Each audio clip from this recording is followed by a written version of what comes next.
Hi there guys, and welcome to another Train Sim 2018 video.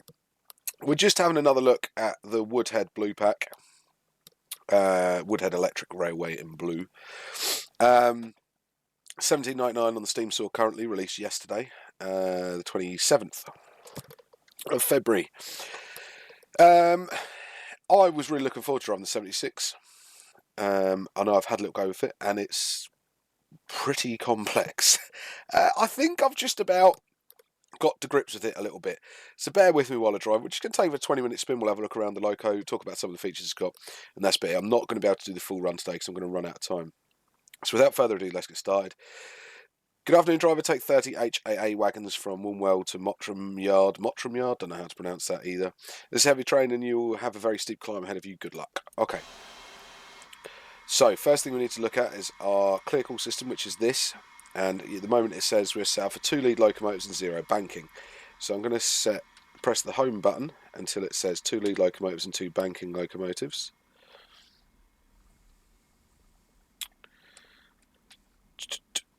So look for 4. This is a little bit, sometimes when you press it, it doesn't quite. So 1 locomotive and 1 banking. Let's get rid of these because then it just gets confusing. It confuses itself. So 1 lead, 2 banking. We want 2 lead locomotives, 2 banking. That's what we want. Let's put it into advanced mode. So now we can have failures. That's always fun. This thing is super complex and super fun to drive so far. It's been a real challenge for me. Don't get me wrong. You guys that are all a bit old school will know about headlight setups for what we do. I just turn them all on. I don't really understand what's what, and I will look it up when I get the chance, or I have the inclination to. But at the moment, for this video, it's not really, doesn't really matter. Okay, first things first, I'm going to get us moving, and then we'll go into some of the systems that are on the train. What you need to do, first of all, is put it into forward, which always kind of helps, doesn't it? So I'm going to read it as the manual says, so you guys can understand it. I have found some issues with the way the manual is written. See if you do too. Move the reverse into forward reverse. Move the combination lever into series. That's done with the C key. So that's us now in series. Okay. We're in series. Release the train or loco brake. Now remember, we've got goods timings and it's vacuum brakes, so they take a while to come off. I think we're set at vacuum goods. I think was what we were set at, was I? No, we're not. We're at air goods, aren't we? Which is about, brake cylinder to drop is about 45 to 60 seconds. And then 20 to 28 for maximum air brake pressure to rise above. If it drops below 50 psi. So that's us with a bit of power. Let's now give it a bit of that because we're sliding backwards. So then we just notch into power 1, notch 1, okay? And we've got to watch we don't eat too many amps pulling off, otherwise we're going to overload the poor thing. So a quick look outside while we're doing that. I do like it. Hideous looking things, really, weren't they? I mean, who thought that and went, that's aesthetically pleasing? It really isn't. It's a very early, I mean, these were designed, are these designed pre-World War One? World War One. World War Two. Pre-World War Two. And then they carried on building them after World War Two. I'm going to have to look that up now that I've said that, aren't I? The first one was like really early. So they were built between 1950 and 1953, but I think they were...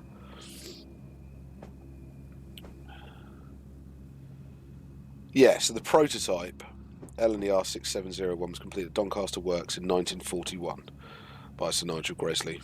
So it was designed during World War One. The prototype locomotive in June 1946 remained in Dutch Railways until 1952, so that ended over to Holland, didn't it? The ones that we're driving now were built between 1950 and 1953. But to a older design. So let's actually get moving here. So what we're in now is we're in series. It's a series parallel and weak field. Just like on some of the more detailed EMUs that you can drive in train sim nowadays. So we have this clear call system, which is this switch here, sorry, and that little box there. The clear call system. This system allows the leading locomotive to control multiple locos to assist up steep inclines. To use this system, advanced mode is required by pressing the B key, which we've done. Select the locomotive formation using the home and control home keys, which we've done. Turn the clear call switch to increase power from the assisting locomotives behind. Quarter power, half power and full power can be selected. So I want them giving us as much grunt as they can. So we'll turn that on to full power, and it says apply full power to match.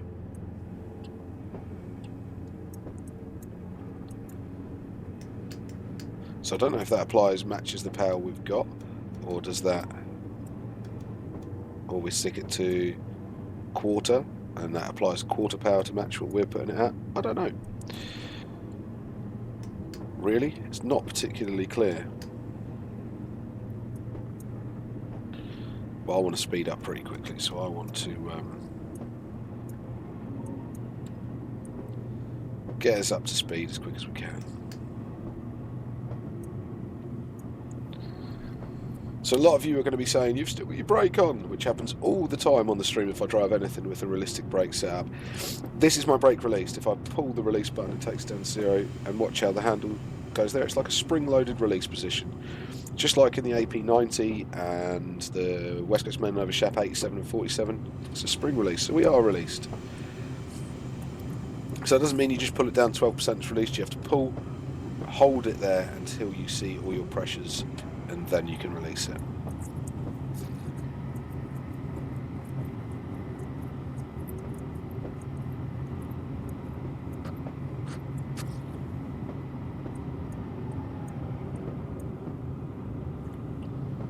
So once we get into FF, which is where we are now, and we'll leave that to sort of the amps to lower a little bit, we'll stick it into parallel and go from there. And this is where I was getting really stuck, and I'll explain how in a second.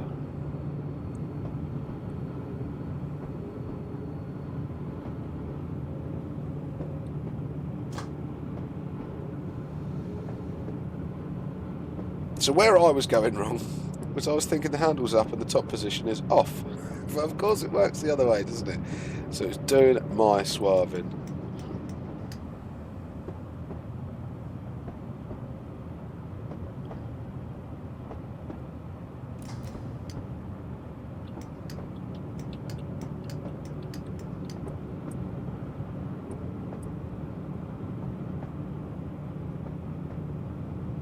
So now in forward parallel, which is nice.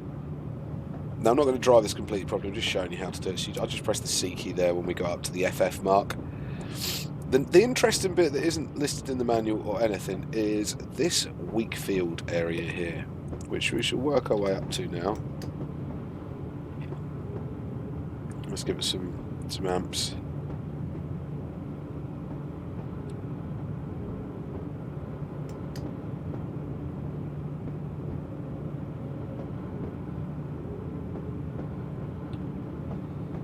Got a pretty steep climb here, so going into Wakefield wouldn't be the best option anyway at the minute.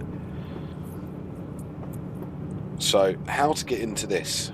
Now the manual says nothing about it. There's a little button at the end here. If you press that, you will then get into the Wakefield.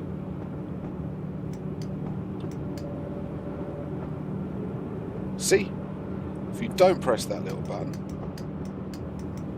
it won't go anywhere. And nowhere in the manual does it tell you about the little button. I found out by trial and error. There was a 20-minute video of me me struggling to get that into Wakefield, let alone getting it into parallel at one point. But I love it. I am so pleased with this. This and the 506 have been two great locomotives to drive. Really impressed with it. Oh, is that a Leyland? Was it an Ergo something? Ergomatic or whatever they called them? Is that one of those? I'm not really massively hot on my older lorries.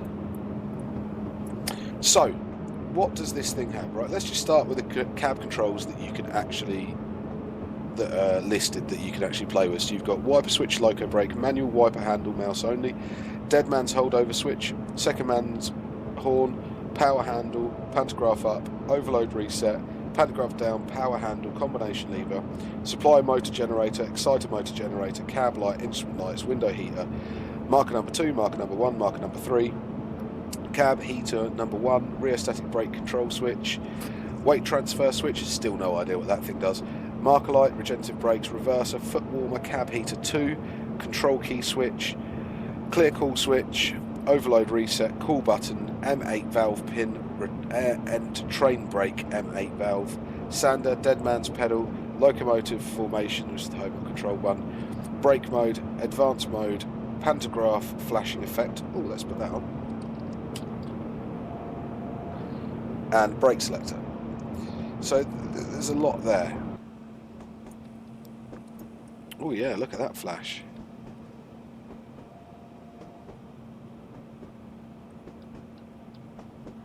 So just come into full field again because I was going to break the speed limit, but it's taking me too long down, so let's keep it in weak field.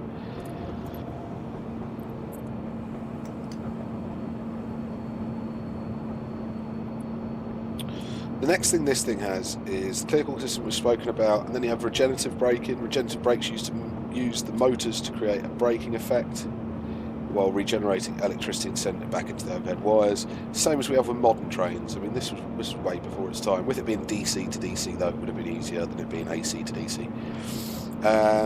So you've got regen braking, which has got a funny usage. If you wish to use the regenerative brakes between 16 mph and 33 mph, and unlikely to be much above 33 mph, then move the combination lever to series. If speed is likely to be between 33 miles an hour and 55 miles an hour, and unlikely to be below 33 miles an hour, select parallel.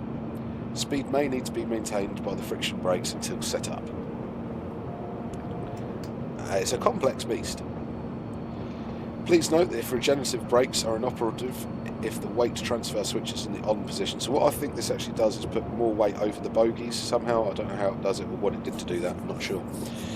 And then it's also got rear static braking. The locomotive is also fitted with rear static braking, which operates relatively similarly to the regenerative brakes. These brakes are operative in series only and are effective right down to speeds below 5 miles an hour. They shouldn't really be used above 20 miles per hour, as the high currents will quickly burn out the resistors. So rear static braking, remember, goes through a resistor bank, not through back to the overhead line. This brake should only be used in emergencies or poor adhesion conditions. Shortly line steepest 1 in 40, use the clear call system, check the manual to control how much assistance you require from the two at banking. Well, I've had it at full all the way, so hopefully we'll climb up there, not without too much of an issue. To enable rear static brakes, first the regenerative brake handle must be in the motoring.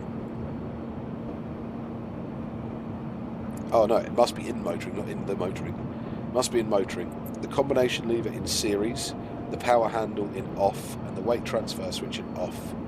The rear static brake switch has 4 positions, off, B1, B2 and B3, which alter the excitation of the motor fields. The higher the excitation of the braking, the more the braking effort.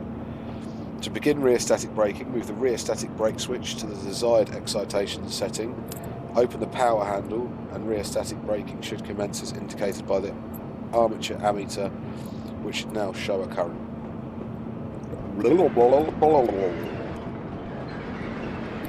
Wow.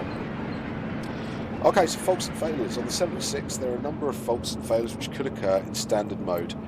They are simplified. In standard mode, they are simplified or not present. So you can have overload, which is current exceeds safe limits, so power has been cut to protect motors and circuits. Symptoms of that are loss of power, line light switch extinguishes, power handle open, fault light illuminated. Causes current exceeded 950 amps. Remedy: if one lead loco, press local reset button. If multiple locos, press main faults reset button. You've then got resistor high temperature, resistor burnout, traction motor high temperature, traction motor burnout, which I might get on this actually. Motors run hot and extreme care must be taken up to burn them out. Where is that fault light?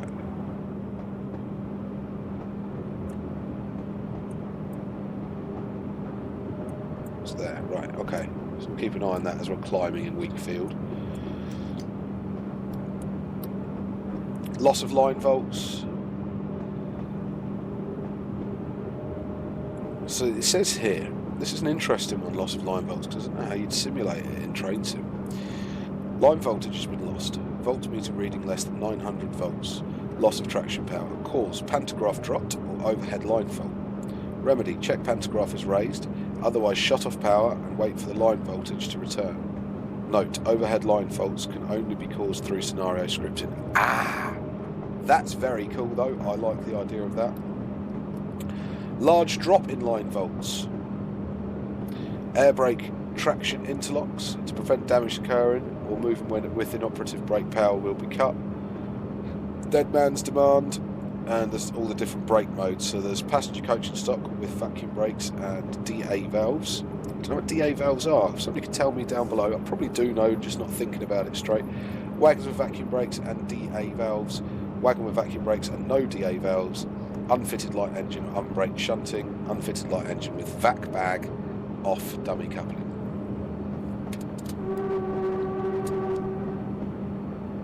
Well, I see I'm about to get another message. Message! And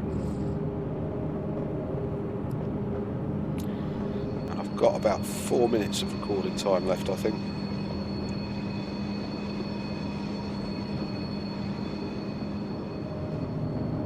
Just getting us through some of these nice tunnels. It's getting a little bit, the glow's quite nice off those gauges. Cab light's lovely. I love the effort that's gone into this. Really liking the effort that's gone into this. These guys have done a wonderful job with this.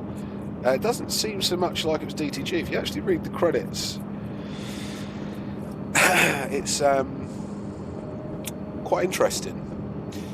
So Stuart Galbraith I hadn't heard of, but he's the route builder.